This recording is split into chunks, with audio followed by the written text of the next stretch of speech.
Bugüne kadar dünyada yaklaşık yarım milyon sinema filmi çekilmiş ve ben bugün o yarım milyon sinema filmi içerisinde en kötü olan 5 tanesini izleyeceğim. Bu izleme serüveninde de kendime bir challenge koydum. Şu aralar en sevdiğim abur cuburlardan bir tanesi olan Chocomel. Eğer filmleri izlerken ne zaman sıkılır, bırakmak ister ya da esnersem ağzıma bir tane Chocomel atacağım. Yani bu deneyim muhtemelen hem ruh sağlığım hem de beden sağlığım için hiç iyi gelmeyecek. Malum kilo alacağım ama sizin için değer. Ama ufak bir sorunumuz var. Bu 5 filmi nasıl bulacağımı çok bilmiyorum. Filmleri nasıl bulacağıma gelmeden önce şimdi sizlerden gelen bir tane yorumu okuyacağım ve bu yoruma da videonun sonunda yanıt vereceğim. Ferdik 1816 sormuş. Demiş ki shitpost sayfalarını takip ediyor gibisin. Yani bu videoda öyle bir şey sezdim demiş. Benim bir aralar yaptığım soru cevap videosuna gelen bir yorum bulmuş yapay zeka. Evet, bunun cevabını video sonunda göreceğiz. Şimdi en kötü 5 filmi aramaya gelelim. Bunun için kullanacağım bir iki tane site var. Rotten Tomato ve IMDb. Hatta Reddit benzeri forumlarda da bu filmlerle ilgili yapılmış olan yorumları bulmaya çalışacağım. Eğer bulursam onları araştırıp eleyeceğim. Ama tabii filmleri araştırmaya başlamadan önce Chocomel'leri almaya gitmem lazım. Bunun için hadi bakalım.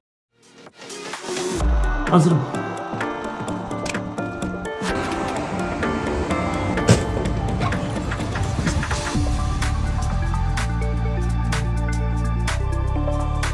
İşte burada.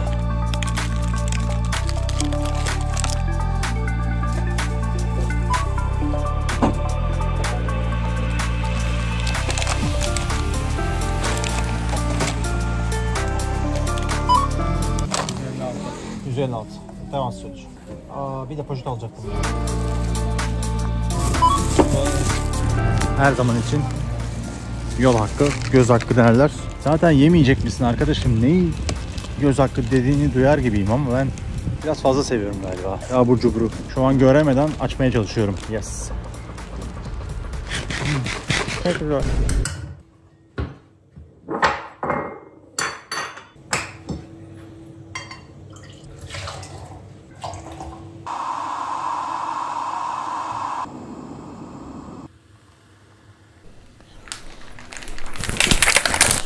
Evet, Chocomel'lerimizi aldık, kahvemizi yaptık. Şimdi dünyanın en kötü 5 filmini bulacağız. Tabii araştırmaya en kestirme yoldan başlıyorum. Google'a sormak. Dünyanın en kötü filmi. IMDb'de dünyanın en kötü filmleri var. 17 oda var. Bakalım nasılmış. Shift Late Net de aramalar sırasında çıktı ama kafama bir saksı yerim diye bakmıyorum. İsimlerini de okuyabilsem ne güzel olacak. Şu Daniel Der Zauberer bir yerde daha çıktı. Evet, Onedion'un listesinde de var bu. Bu herhalde izleyeceğimiz filmlerden bir tanesi. Hayır. Yok. Çocuklara. Yok, böyle bir şey yok. Öyle bir şey yok, görmediniz hiçbir şey. Birdemic Shock and Terror diye bir şey çıktı.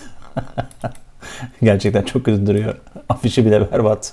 Şimdi bir de tabii parasını verdiğim ve hakkını almak istediğim yapay zekama sorayım. Sayın ChatGPT'ye. Sence dünyanın en kötü filmi hangisi? Aslında dünyanın en kötü filmi konusu biraz subjektif bir mesele. Çünkü kime sorsam farklı bir yanıt verebilir. Ama genelde Plan 9 from Outer Space gibi filmler sıkça en kötü filmler listesinde anılır. Tabii ki bu tamamen eğlenceli bir tartışma konusu. Yani eğlenceli tartışma konusu değil de bana 5 tane böyle internetten araştır, yorumlara falan bak, puanlamalara falan bak. Bana 5 tane dünyanın en kötü filmini sıralar mısın? Tabii ki. Birkaç örnek vereyim. İnternette sıkça dünyanın en kötü filmleri arasında sayılan yapımlar arasında Plan 9 from Outer Space, The Room, Birdemic Shock and Terror, Troll 2 ve Manos The Hands of Fate gibi filmler var. Bunlar genellikle hem izleyicilerin yorumlarında hem de puanlamalarda çok kötü olarak anılıyor. Tamam, GPT'ye sorduğumuza göre bir de haksızlık olmasın Gemini'ye söyleyeyim. Teşekkür ederim GPT. Gemini'de Birdemic Shock and Terror, The Room, Saving Christmas ve Manos'u söyledi. ChatGPT de aynı cevapları verdi hemen hemen. Elimizdeki diğer ayırmış olduğum şeylere de bakıyorum, filmlere de bakıyorum. Onlar neydi? Dünyayı Kurtaran Adamın Oğlu, Daniel Der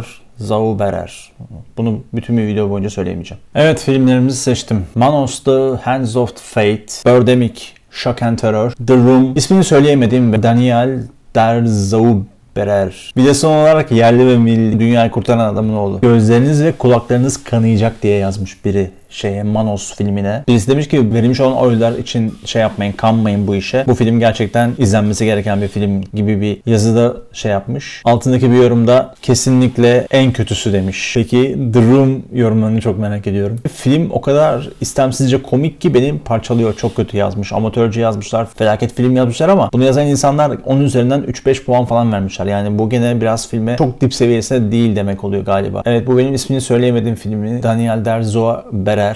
Şu zamana kadar gördüğüm en kötü film demiş biri. Yapılan en kötü filmdir diye yazanlar da olmuş. Sen de bu sırada videoya yorum yazmayı unutma. Senin için dünyanın en kötü filmi hangisi? Yazılan yorumların arasından da daha sonrasında bir videoda seçip okuyacağım. Şimdi tıpkı bu videoda yaptığım gibi. Evet, o kadar zahmetli bir arayış sürecine girdim ki sanırım bir yudum kahvemden almayı hak ettim diye düşünüyorum.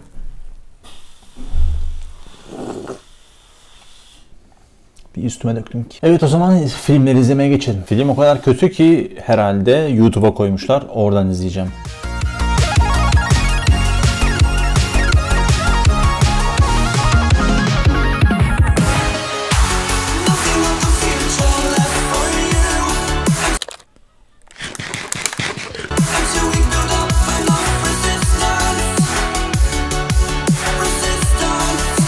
Valla bana 25 dakika yetti bu filmle ilgili izlemek. Açıkçası daha da fazla izlemek istemiyorum. O yüzden bir tane daha çok Omen yiyeceğim. Evet, sıradaki filmimiz Birdemic Shock and Terror. Bunun da bayağı kötü bir puan ortalaması vardı. Bunu da yine YouTube'a yüklemişler. Galiba çok kötü bir film olduğu için bu da YouTube'da. 1,5 saatlik bir ortalaması var ama bakalım ne kadar dayanabileceğim ben de buna.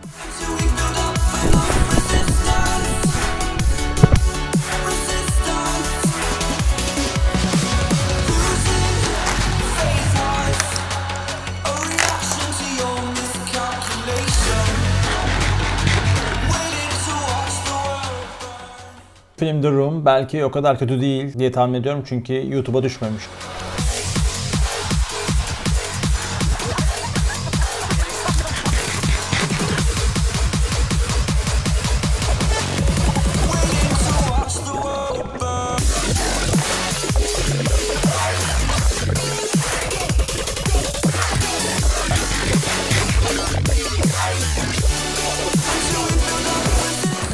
Bu da çok sıkıcıydı gerçekten. Gerçekten çok sıkıcıydı. 3 film üst üste hiç izlememiştim hayatımda. Bir de bu izlediğim 3 film dünyanın en kötü filmleri. Aralarda sarmak zorunda kaldım bazı bölümlerini, yani kusura bakmayın. Gerçekten dayanılacak gibi değil. 2 tane filmimiz kaldı. Ben bunları bugün bitirmeyi hedefliyorum. İnşallah bitiririm. Evet, sıradaki film ismini söyleyemediğim film bir türlü. Daniel Der Zoaberer diye okuyacağım. Kusura bakmayın. Açılışından belli ne kadar kötü oldu ama yine de tabii izleyeceğim. Bakalım. İnanılmaz kötü şeyler. İnanılmaz. Yani dünyayı kurtaran adamın oğlu bunların yanında dünyanın en iyi filmi falan kalabilir yani. Çok kötüydü gerçekten ya. Ve biz bunlar gibi filmler yapmışızdır tabii ki de bunlardan daha kötüsünü yapmamışızdır bence biz ya. Evet, son filmimize geçiyoruz. Dünyayı kurtaran adamın oğlu Mehmet Ali Erbil'in başrolünde oynadığı. Bu filmi izlerken muhtemelen eğleneceğim birazcık daha diğer filmlere kıyaslayınca tabii ki. Daha mantıklı kamera geçişleri, daha mantıklı çekimler, daha mantıklı ışık ve efektler olacaktır. Başlamadan önce bir tane daha çok yiyeceğim. Bu da bu zamana kadar sıkılmamla ilgiliydi. Bu kadar dayanmam. Bu kadar az şokomele bile iyiydi yani. 3. Ulu Önder Mustafa Kemal Atatürk